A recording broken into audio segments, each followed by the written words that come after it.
Gentlemen, boys and girls, stop what you're doing. Stop playing the game. Put that snack down. Turn the movie off. Pause that TV show. I know that soap opera interesting, but put it to the side for now. Because over here, it's just hopes. I'm Amari. This is Darion. How you feeling, my brother? I'm feeling good. I got a big day today. Got induction into a honor society. Mm, Grades been good. Doing what I'm supposed to do. So okay. yeah, big achievement over here. Um, yeah, no complaints. You ready for tonight? I'm ready for tonight. Nervous. Hopefully 12 suits up. He's game time decision. Hasn't practiced, so we'll see. I think he might play the final decision, and if the Grizzlies are an 8 seed or not. Right. But I'm excited. Yeah, bro. Definitely gonna be a crazy game. Both teams played really good in their first game. Obviously, the Mavs won by about 50. Grizzlies it was in a tight one. They didn't lose by 20, as I predicted, but the Warriors did advance. We'll get to that in a second. But you're not gonna ask me how I'm feeling? How you feel? You interrupted. I was going to ask. Oh, my fault. Well, anyways, tomorrow, another spring game. WrestleMania this weekend, Saturday and Sunday. Playoffs start tomorrow. So a lot going on over the next couple of days. And the next week, playoffs continue through the week. So a lot of things to be watched. So that's big. Man, I can't wait for WrestleMania though, bro. I'm not gonna lie. Yeah, I forgot you're a big WWE. hmm John Cena's last WrestleMania might shed some tears, definitely gonna be right here on the TV. But yeah, man, big weekend coming up. But on the hoop side, we already touched on the Grizzlies a little bit. I mean, we might as well start with the Grizzlies-Warriors game. What a game. Uh, you texted in the group chat, game of runs for sure. And what was some of your biggest takeaways from this one? Well, playoff Jimmy, he's here. I didn't. Yep, I knew it would happen. I was hoping it did happen in effect of the playing game, but he came. right. 38. He couldn't be stopped. He got everything he wanted. Knocked down two threes. He was doing it all. And man, Curry, he just. I was watching. I was like, they're guarding him like that's not Steph Curry. But then I was like, what can you really do? Like, Right. is Steph Curry? And there was just a couple of times where I was like, I know he's about to come down and hit a three. Came down, hmm hit a clutch three. I'm like, I accepted it. But I think the Grizzlies, they showed a lot of adversity. They were down 20 at one point during that game. And that's when Thomas was like, this might be over. I was like, nah, it's a game of runs. Yeah. And they came out and they were able to close that gap. They closed it well. But I think Ja getting injured, I think that slowed down the momentum that the team had. They were on hmm a roll before he shot that shot, twisted his ankle. And I think that just put a hole in it all. It allowed Curry to catch his breath. And after that injury, it just was really downhill. Yeah, bro. In my notes, I had playoff Jimmy as one of my bullet points. But one of the things that I was impressed on was, the Grizzlies' ability to play Edie, Yeah, even with Warriors playing small and having, five guys out there that could shoot. Gary Payton, him on the floor was a problem for the Warriors, though. They were just, living obviously with him in the corner, let him take those open threes, and Edie could sit in the paint.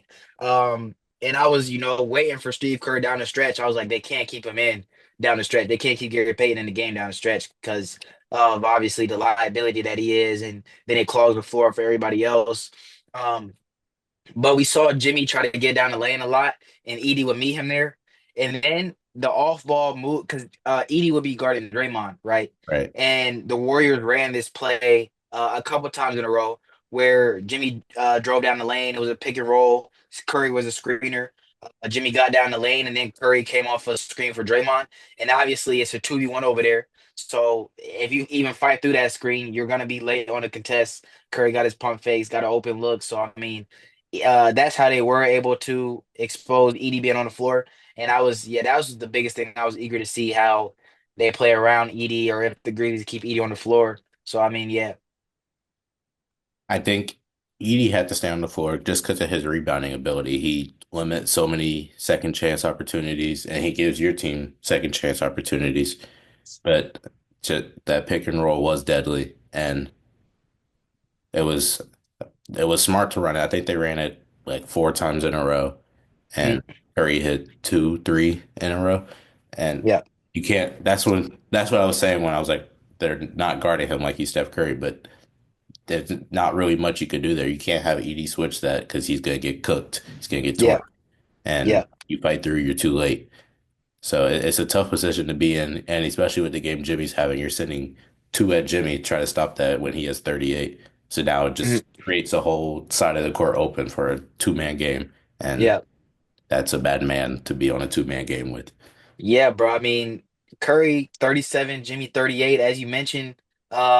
I mean, this kind of just popped in my head as we were talking about, them two and how they worked off of each other. This isn't Mari's question of the day, but it could be. I got another question, so I'm not gonna use this one. Where does Curry and Jimmy rank as the best duos in the league? I mean, they got to be up there. The Warriors were 10 seed before they got Jimmy, and now they just clinched a 7 seed. We might as well let's do this. Yeah. Top 10 duos in the league. I'm gonna pull up the standings so I can see teams and it'll remind me duos. Some guys that are in consideration. Uh, J and J in Boston over there. Brunson and Cat. hmm Um, Dame, Giannis, Halliburton, Siakam, maybe on the bubble. Shea, Jada, Houston. I mean, you could say Jalen Green, Sengun. I don't really. I feel like that they're more of just a team, team oriented. Yeah. I think they're just a well-rounded team. Like that's not they don't really have a two-man game. Right. Murray, Jokic, Luka Bron, Kawhi Harden. Kawhi Harden been hey, I Yeah, just there's a lot here. I love seeing a healthy Kawhi. Um, there's a lot here. This is tough. Braun Luka's definitely up there. I think you got I to think I think I'm going Bron, Luka one. I'm not gonna lie. The way that they've been able to first half, second half, my turn, your turn, and just dominate games has been very impressive. LeBron's been playing off ball, like he's been getting open looks and corner threes, first time in his career. So I mean, they've played off of each other very well, and it hasn't cost them on the defensive side of the ball. I feel like that was a big question mark for the Lakers that I had when this trade happened. How would they adjust defensively? But JJ's done very well with his rotations and how they defend. Like they don't just go man to man everywhere. Like right. there's a lot of movement, a lot of rotations on the defensive side of the ball, throwing different looks at teams. So you let LeBron and Luca do what they do on the offensive side, and on defense, let the team defense be the defense and not have them out there by themselves on islands. You know what I mean? So that's why I got them one. They're able to do what they do on the offensive side of the ball. Who's your one? I either would have them or J and J, Jason Tatum and Jalen Brown. I just Jason Tatum, Jalen Brown. I don't think that there's been an answer for them, and they're not first half, second half, but they both can. One person's turning it on when the other person's off, and vice versa. They're both just very well rounded, and I mean they won a championship together last year. They're doing this is a fall off year, and they're still second seed and have a great record. Like they just Right? do everything right. So I can't. It would have to be between one of those two. You don't have a I you're don't. not picking I'm gonna go. I'm gonna go the Jalen's, or Jason and Jalen, just because first. they have shown that they can win together and they have done it. So I will give them the one, and I'll put Braun and Luca two. Yeah, they were gonna be my two anyway. I just wanted to see who you was gonna pick. I mean, everywhere I feel like there's a pretty big gap between those two and then the other duos. Like obviously all of them are still like great, but I feel like one and two is definitely them. You know what I mean? Yeah. Um, Three. three, Yeah, I don't. I mean, you could go Shay and J Dub because of the season they've had. You can go. but for me, as far as the duo though, Jay and J Dub, like offensively, it's not like you know, like LeBron and Luca, how I explained it first half, second half, like you see the duo there, like how it works. You know what I Right. mean? Yeah. Shay and J Dub, I feel like Shay's gonna go get his. J Dub is gonna get his when Shay's like not in the game or like when he gets to open three, um, off of like Shay getting doubled or something. So I mean, I don't know how I rank that duo honestly. That's how I feel about a lot of these duos, though. Like when you look at Pascal and Halliburton, they both get theirs when the moment is like available for them, but it's not like a on and off type of thing where one can turn it on when like first half, second half. But I feel like that's how most of these duos are. But I feel like for them though, there's more of a two-man game. Like there's a big guard combo there. You know what I mean? Like they work together on the offensive side of the ball to create for each other. Halliburton's creating for Siakam a lot of the times. You know what I mean? Yeah. I honestly don't know if this duo is top 10. Um, I mean, as I'm saying that, how they work together, I feel like more of the Pacers' success comes from team basketball, and it's not like their duo is doing anything special to win them games. You know Right. what I mean? Right. Um, I think a team that has to be up here though is Dame Luke. I mean Dame Giannis Yeah. because it's just them. Their supporting cast is very weak, and they're still gonna go out there and give you 30 apiece on most nights.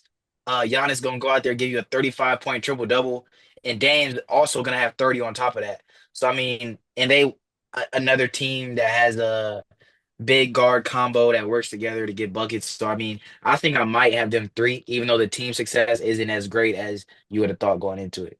Yeah, I'm not mad at that at three, especially like we know how Giannis plays. Giannis can get his at any given moment, but the attention that Giannis draws, and then bringing in a player like Dame who's able to create his own as well, but you can't. You're in an awkward position of where you stop Giannis or you stick to Dame, and like you said, they both can get 30 any night. So, and then that pick and roll, you can't really defend a pick and roll with Giannis. He is too strong, too big.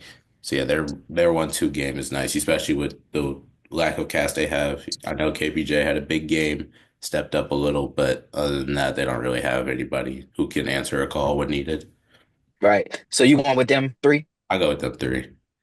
four? What you thinking? I can't.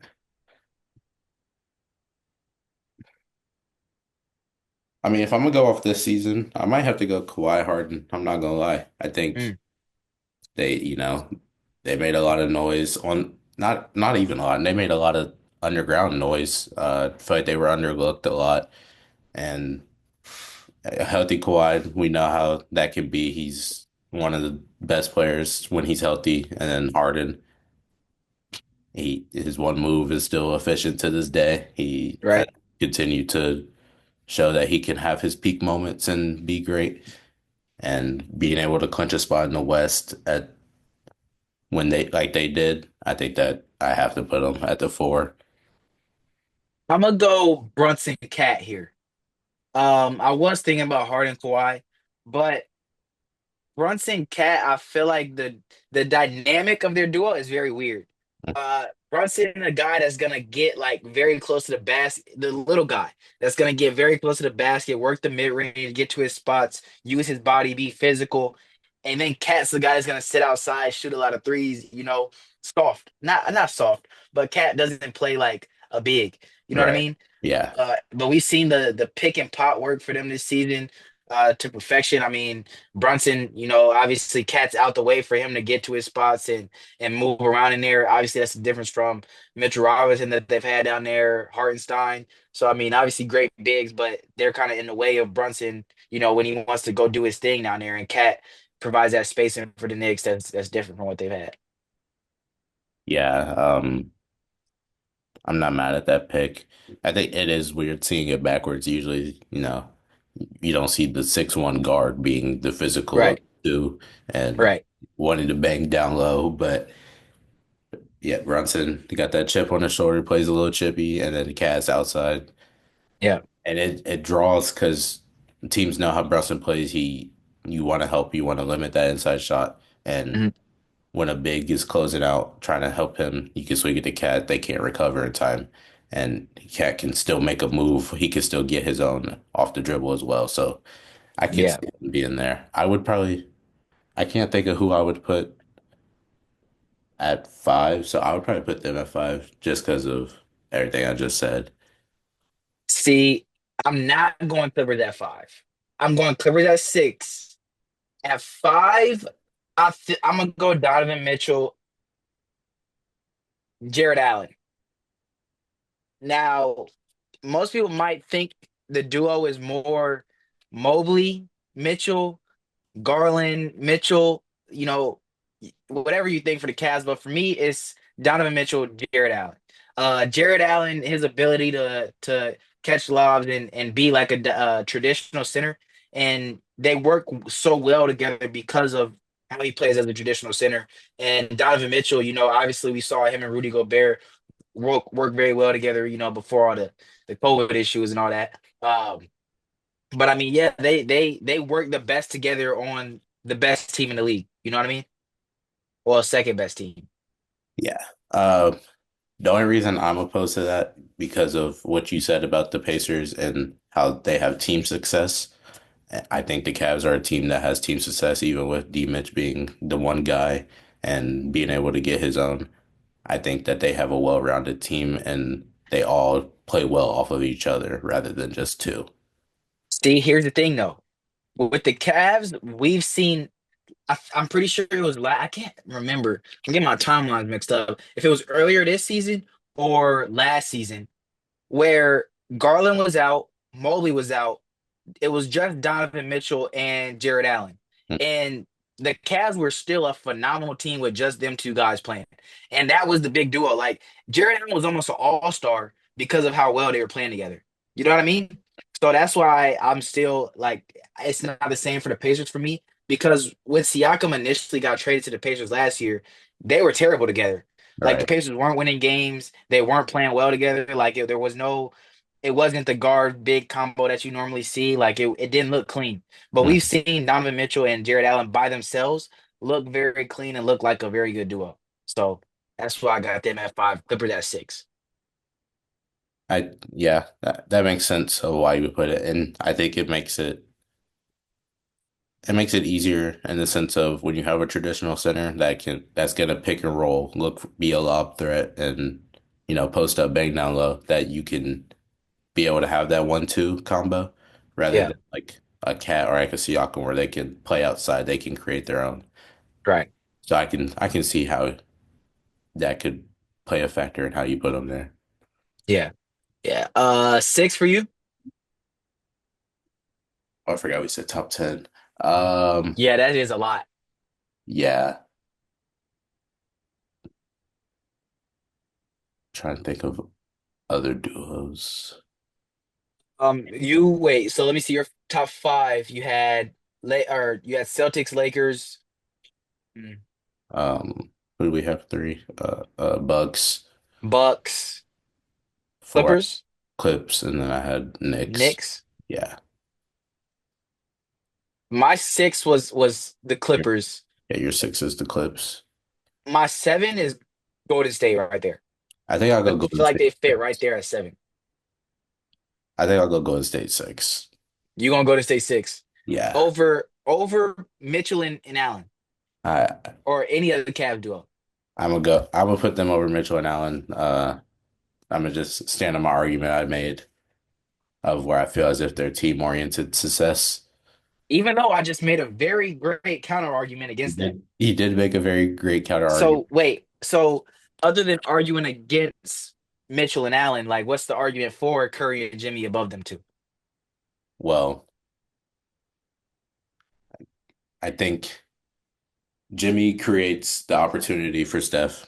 They have a 1-2 punch in the sense of Jimmy takes eyes off of Steph, which we have seen be successful for the Warriors when they had KD and KD and Clay. When Steph is not, he's still seen as a threat, but you have to limit the other option as well. And we've seen it work where I mean you can't really limit both of them. Jimmy, like when they played the Grizzlies, Jimmy 38, Steph 37. But the opportunities that Jimmy creates for Steph because of the attention he draws, I think that puts them in that 1-2 punch. And you could say the same for Steph.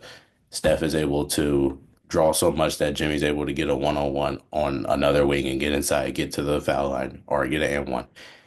They just create so much for each other because of the attention that they draw from the defenses. And I think that unique two-man game is more, I have that over what the Hmm, Cavs.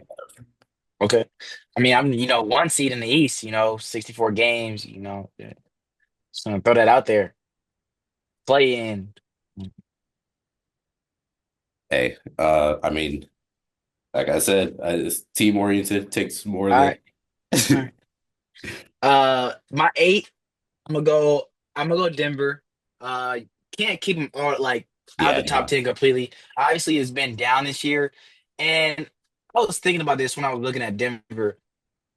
Honestly, last year I might have made a case for the duo being Aaron Gordon Jokic. Yeah. Because, bro, that off, but like the amount of lobs and easy buckets that Aaron Gordon would get, like playing with Jokic, like the eyes that Jokic would bring, and then Aaron Gordon just creeping down the baseline, getting easy dunks and easy lobs. So I mean, that really like was a big duel for me. I mean, you could even you obviously Jamal Murray and Jokic, like the dribble handoffs, Jokic screen and roll with Murray, like they cook with that too, but. I don't know. I feel like the Aaron Gordon Jokic duo was more like efficient. Yeah, and Jamal Murray and his inconsistencies is hard to put him as Right. that guy. And Right. yeah, Gordon in that dunker position, there was really no answer to that team. The floor was spaced so well. Uh, And with the, yeah, like you said, Jokic just draws so much attention that Gordon just flashes down the baseline and easy dunk. That's hard. I think I would go Gordon. I think that's another unique one of it's a double big two-man game. you're going Gordon this year? Still right now, I'm like in gonna this duo list? I would go Gordon now over Okay. Murray still. Um, I think his role has moved out of just being in that dunker position because of the loss of some key players on that roster. Mhm. But I still think that, he besides Jokic, he's that number two guy. When I watch them play, he's getting a lot of the baskets. He's putting up most of the shots besides Jokic. And so I would put him as that too, and I would have them at 8. Yeah. I'm gonna go Murray though this year. Um, Even though he's struggled like at times to score the ball, we see a lot of times like Jokic gets wide open three at the top of the key, and that's because when Jamal Murray comes off the dribble handoff, this opposing centers in drop coverage, they don't want to switch it because obviously Jokic is tearing up whoever's guarding Jamal Murray, so Right. they don't want to switch it. The centers in drop coverage guard is on Jamal Murray's tail, so then he throws it back to Jokic. Center's already into the like dropped free throw line below. So I mean, wide open threes for Jokic. So the creation of shots that he's gotten for Jokic, while like struggling to score, obviously Jokic is creating for him too, and he creates for Aaron Gordon, but Aaron Gordon isn't creating for him the way Jamal Murray does. So that's why I'm going Jamal Murray this year. That's fair. Yeah, that dribble handoff, Jokic does get open almost every time off of that. Right. But I don't. I guess I look at it as the point of. I guess I'm using Jokic's ability to create for Gordon over Gordon's ability to create. I think it just gives Jokic an a chance to like not have to do it all when he has Gordon who's able to fill in spots he knows like where to be on the court, knows when to cut, when to make the right move or whatever. And I Mhm. think it makes it easier on Jokic. And like you said, with Murray, he struggles his consistencies. It puts him makes it hard to put him there. What do you think's next for the Nuggets after this postseason? I mean, it probably depends on what happens in the postseason, how far they go. But hypothetically, first round exit, what's next for the Nuggets? And you just fire coach and GM. It seems as if they're just about to blow it all up. You think so? I mean, I can't say it's not possible. I just Yeah, I think Jamal Murray's gonna be gone. MPJ, his time might be up. they said I seen something on Instagram. I don't know how true this was, but it said MPJ. They said they won't get rid of MPJ because of his connections to Missouri. And I don't, somebody inside must His have, connections to Missouri. yeah, I don't know if there's like an executive inside or something that was at Missouri while he was there or something, but I was about to say, what does Denver have to do with Missouri? yeah, I don't know. I didn't read too much into it. I just saw it and I was like, that's strange. But Yeah, that's crazy. I mean, obviously a guy like MPJ is hard to come around. Uh, but like he's not shooting at the clip that he was at one point, and it's like he looked bad at a lot of times, and obviously he's never been a great defender. So I mean, he's just kind of out there right now. Aaron Gordon is a piece that I wouldn't get rid of if I'm the Nuggets. I think Jokic, Aaron Gordon, you keep. You have like Christian Braun, I think you keep. Um, I mean, Jamal Murray, I definitely think is out of there. MPJ. Maybe you could just say it's a slump if you're the front office. Maybe that's what they think, and maybe they keep MPJ. But I do think it's time for a new look for this Nuggets team. yeah, it is. And I mean, I'll give them the grace. It's hard to replace KCP and a Bruce Brown. Those Yeah, are amazing role players. Everybody wants to right, be their teams. right. But I think I do think Murray's time is up. I think you can go get a younger guard who has the ability to do what Murray does at a higher clip and just makes it. I mean, ultimately, you're building around Jokic. You're building around the best player in the league right now. Uh, So I think you go get a young guy who could do it all that Murray can do. But mhm. I mean, you might keep Russ another year just as a mentor for that young guy and get him get him right and make him understand the game and have him around Jokic with a vet as well, a vet guard like Russ who has, accomplished achievements, accolades, and it can help shape for the future. Hey, while we over here hating on MPJ, MPJ averaged 18 and 7 on 50% from the field and 40% Wait, from three. 18 what? What? Right. Hey, hold on. Wait, you say them numbers again? 18 and a half points per game, Uh-huh. 7 rebounds. You know he ain't swinging a rock, 2 assists. Oh, I thought you said 7 and 7. I said MPJ has seven. No, 18 and 7, but still 50% shooting from the That is, field, 40% from three, back-to-back years. I mean, Mr. Possession stops here, shooting 40%. Go ahead, end it. Yeah, bro. I- Bro, I could like the eye test, it looked like he was having a bad season. Yeah, he's like the reverse Luca. Like you know how we always say Luca, you watch him and he'll have 30, but it's not a good 30. Right, KPJ, he can have 15, but it'll be a like you won't even realize he has 15. right, But right.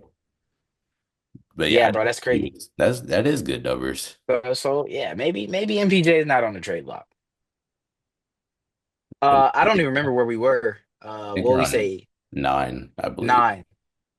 Um, who is left? We already Cavs out, Celtics out, Knicks out. There's the Pacers, the Pistons, Franz and Paolo could be a look here. I Shea J can't Dubs still in it. What about Shea Chet? before that. I can't go Franz Paulo because it was when Paulo came back still from that injury, they weren't the same team and there was nothing clicking there. So I can't put them in the top 10 for that reason. Okay. Uh Shea, Chet, I don't I mean, it's we could still do Shay J Dub too. I think it's hard with Shea to put like have him paired with somebody just because Right. he creates so much for himself. Right. And I- I'll put Shay J Dub 9 just because of the great season that they've both had individually. yeah, I you can go that. And since J-Dub was All-Star, I can't Right. you could give it to him there. Right. Right. 10, I might go. Ja Jaren is on my mind here. Um, I I would or it's go ahead. go Ja Jaren, but I mean Jaren played better without when Ja was out. When Jaren was the Right. option, he was, looking like first team All NBA, being the guy. And then Ja came back and Jaren kind of declined and hasn't been the same. So I don't, and I also think they don't really build off of each other. I think, when Ja's on the court, it's more of feed Ja, everybody else just fill your role. Mm. And it's not really like a 1-2 punch there. It's more of like a one, and then whoever's open gets the rock and makes a play. S- See, but now see, we're at a point here at the 10 spot where it's kind of teams that are like that. Like we have the Pacers that we talked about. It's more team success. And you got your two guys up top. The Pistons, it's Cade and then everybody else. Um, like Atlanta, Trey, everybody else. The Yeah, Bulls, I wouldn't see them having a duo really. I I mean, think you I got could say like Bam, Tyler Hero. I think I got my 10. You might not agree. I'm gonna go KD Book. I think that yes, the season they had was not good at all, but when those two are on the court, I mean, who else really matters on the court at that time with them? It's them two getting the ball every possession.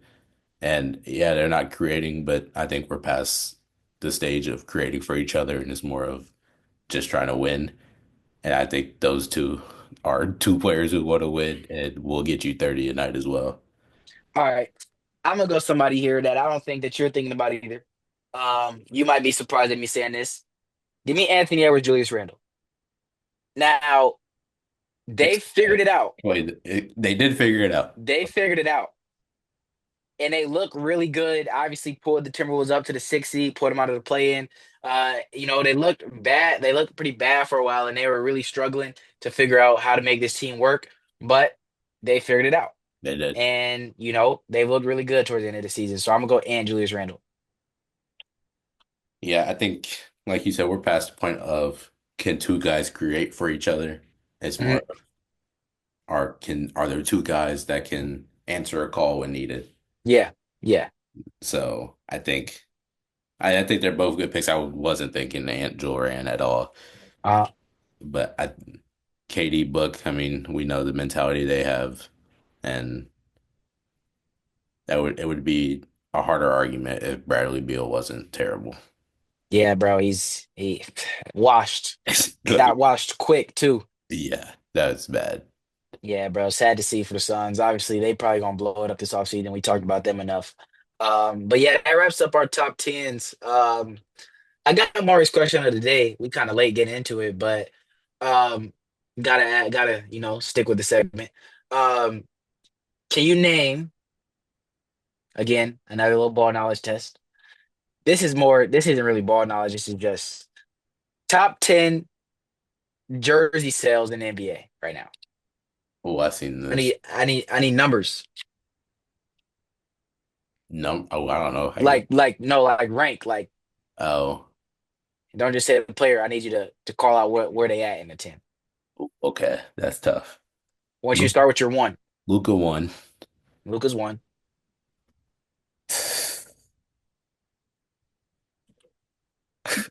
I don't know. Is Ant two? And it's not two. Okay. Is Shea too? No. Okay. Those two are on the list, but I don't know where. Okay. Is Braun too? Bron's not two. You're on the right path. I don't really fuck up on the path. I just Well, I'm saying with the Bron pick. oh, okay. Uh as okay, that can mean he's a forward or he's old. One of the two. Um Come on, man.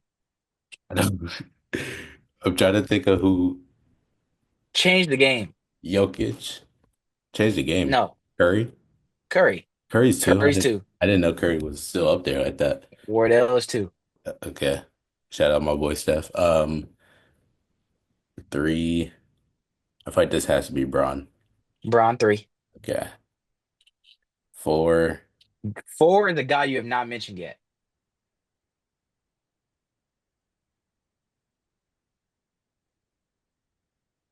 to the compo. It is not a Kung Po.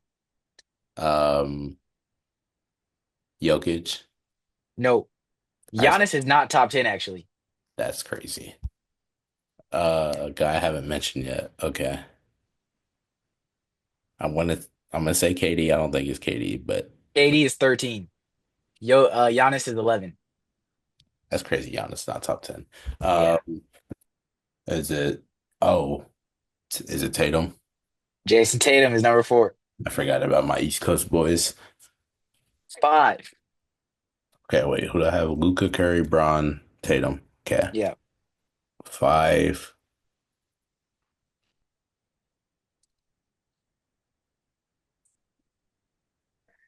It's not somebody that you probably are thinking of. You haven't said this name. Another person you haven't said the name. We talked about him earlier in the episode. He was in the top 10 duos list. Brunson. Brunson, five. That's crazy. I didn't, yeah, Brunson at five is Brunson at five. Brunson over Ant is crazy. Yeah. Six. I feel like this has to be it. It has to be there. Not Ant. Um, this has to be somebody I've listed. So Jokic No, it's not somebody you listed, is actually. not somebody I've listed. What? Yeah. I'm surprised you haven't listed this guy, though.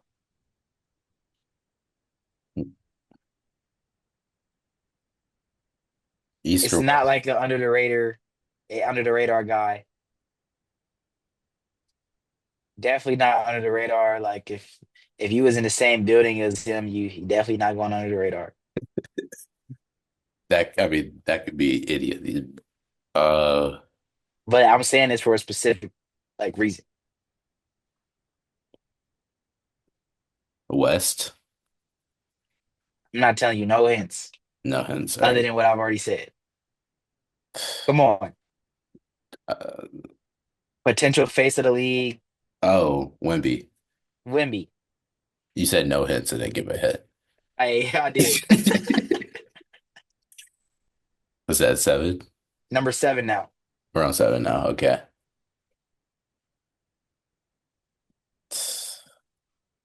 This is the guy you said already. This is Ant. This is the Ant. I knew Ant Man had to be up there. He couldn't be low. This now eight, you haven't said this person yet.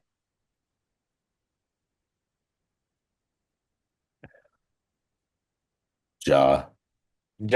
Ja's eight. Ja. Ja. I did not know he was. I didn't think he was gonna be top 10 just because of his off the court struggles. I feel like that's more of league not liking it, whereas the fans gonna ride for him. Yes, that's a fact. Nine.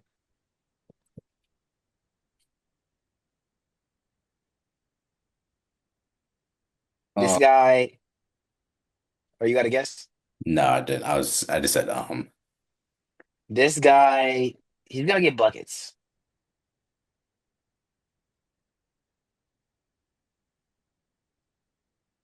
Come on Jimmy. now. No, He's gonna get buckets. That's I wouldn't say this if he doesn't do it better than most people in the league. KD.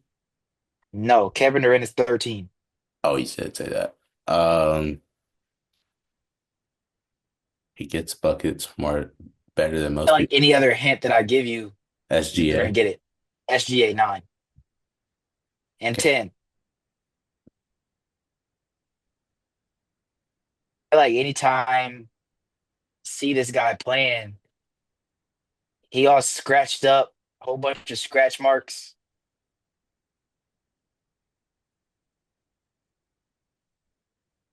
The scratch marks. So obviously he must be banging.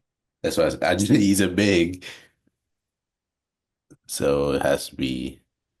I'm trying to think who's always scratched up.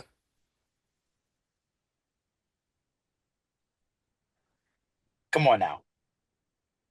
I don't. I mean, I'm not looking at scratches, I but mean, but at that point, just erase the scratches. I'm gonna go You number know that he be banging. number 15 on the Denver Nuggets. Nikola Jokic is number 10. Then to round it out, Giannis 11. Guess 12, actually. You guessed Kevin Durant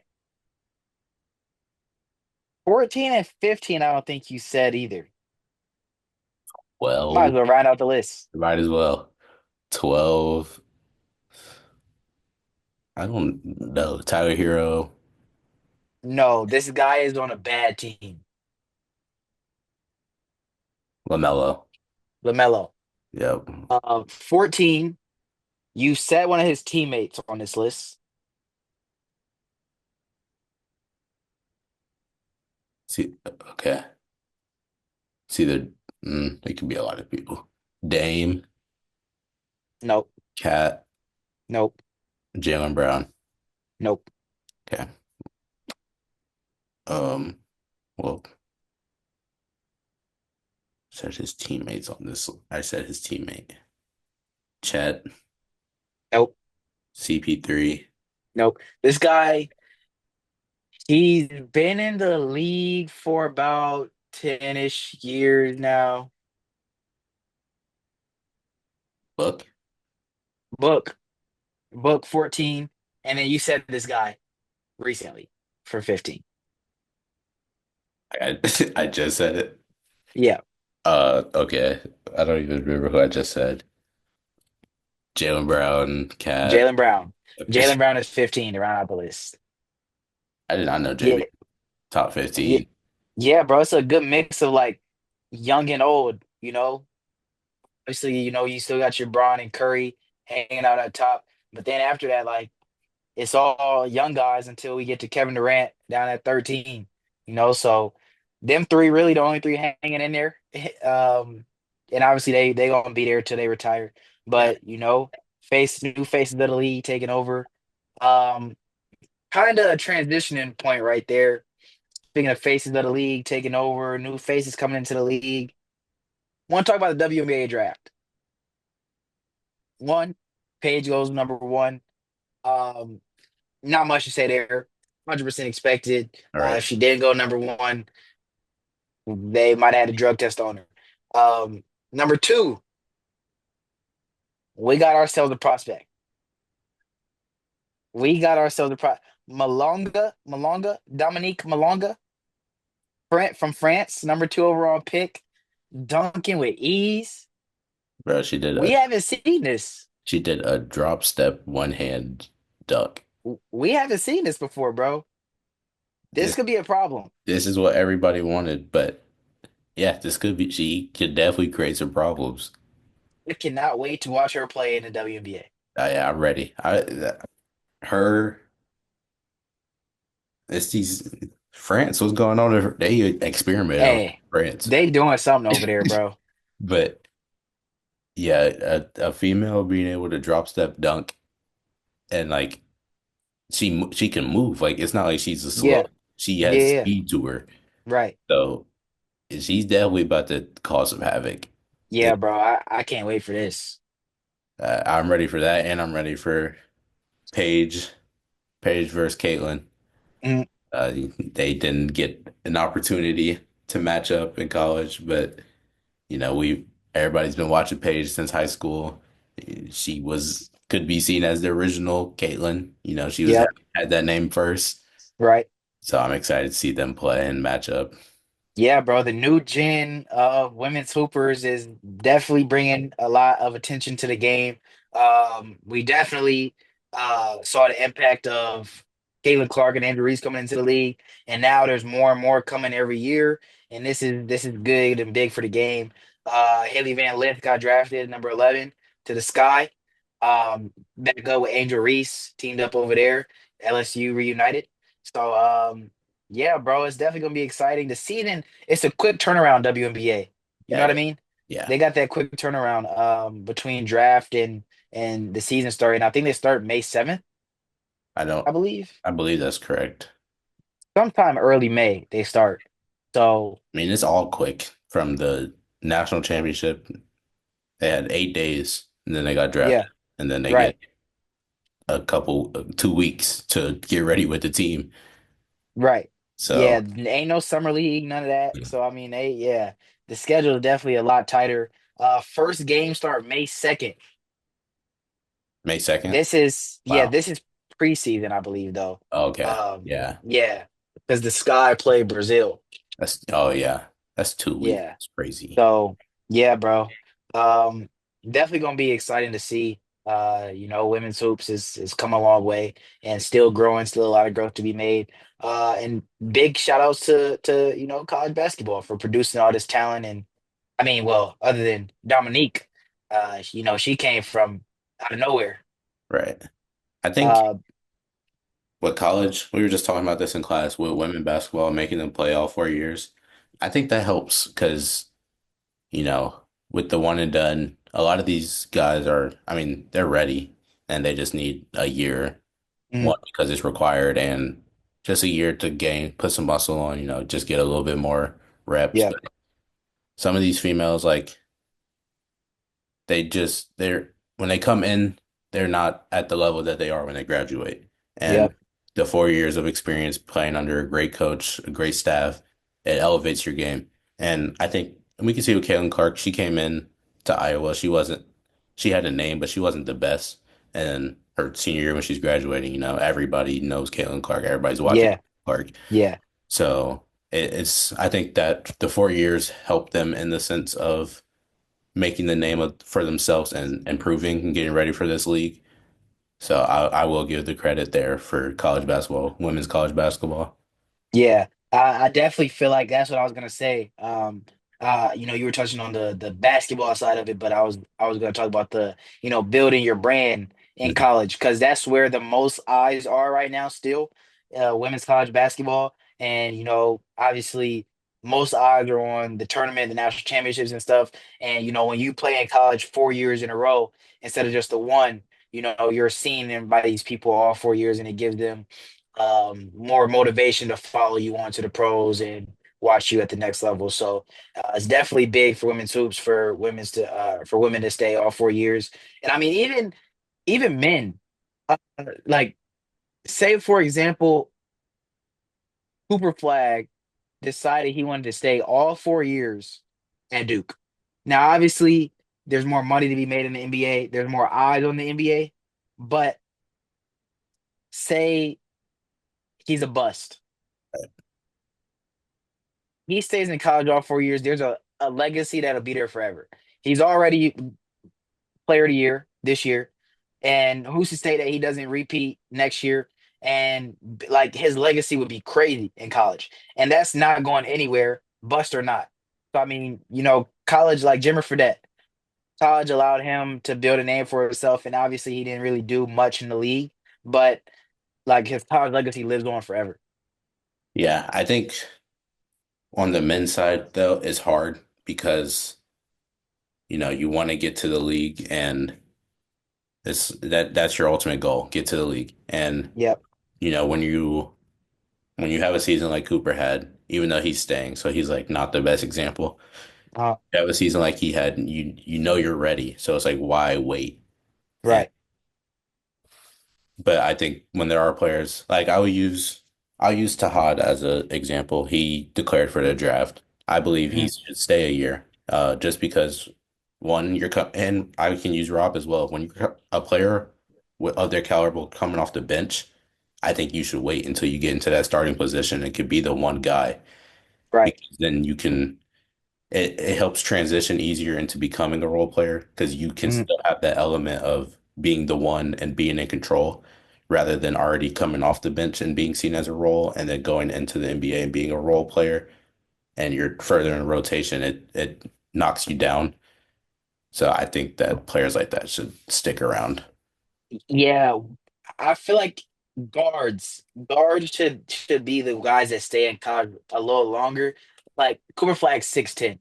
Right. Like he's gonna be able to make an immediate impact on the league and like that like a lot of the top guys that get drafted early, like Ace Bailey's a 6'10" wing, Dylan Harper's a 6'5" guard. Yeah. Like the little guards, like your game takes longer to develop, and we see more often than not, like little guards don't make it in the league when they go in early because there's so much development that has to be done, and teams and fan bases give up on players so early sometimes. Yeah. So I mean, I feel like you stay in college, you develop your game, get more experience, and like for guards, it would definitely be beneficial to stay in college. Yeah. It's just, I mean, it's hard now. Everything's money game. And Facts. the passion of the game, I believe, has decreased. I think it's Mhm. more just where am I going to make the most? Yeah, So it's hard for players to come to that realization, and yeah, then they get to the league and they don't do what they think they were going to do, and it hurts their mhm. career. Right. I mean, for them to figure out the players coming in, they have to be able to look at that and be like, how can I not fall into that position? And they just have to be able to compromise and realize that they have to be willing to sacrifice not going right away. Yeah.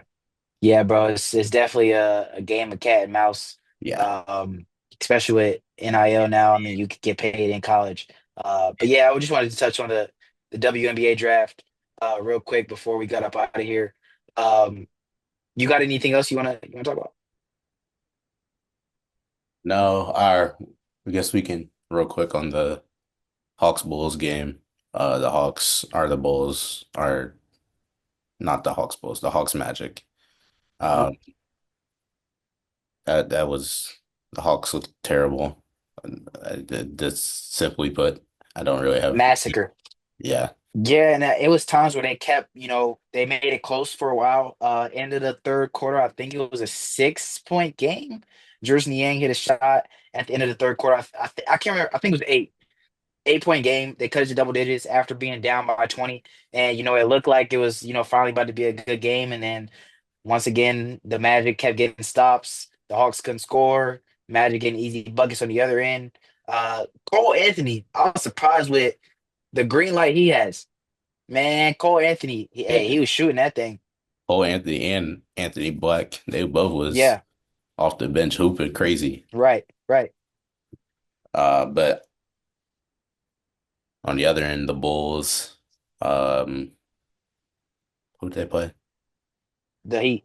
The Heat, They lost Bulls, to the Heat. Heat, Bulls. Oh my goodness, they that wow, I don't have words.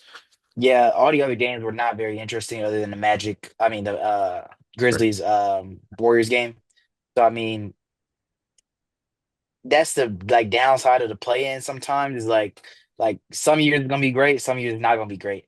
But we gotta stick with it and keep believing in it because it can produce some great games like the Grizzlies Warriors game, the Lakers game a couple years ago against the Warriors. So I mean, it happens. It's one game. Obviously, anything can happen in these one games. So Yeah, hopefully we get good games tonight though. yeah. I feel bad for um feel bad for the Bulls. I think Trey's about to go on a rampage tonight after that ejection. It's the Heat. The Or Heat. the They play the Heat. Heat. I feel bad for the Heat. Uh, I, Yeah, yeah, I hope so. I I want. wanted to see playoff Trey last time. Yeah, I want. I Play in want to Trey. see. I want to see Trey play like Trey, and I want him to have a game. And then, like we said about the Grizzlies, hope Ja suits up. Need him to suit up, Yeah. but I think he will be the final determination of who makes that A seed spot. Yeah, bro. It'll be interesting to see tonight.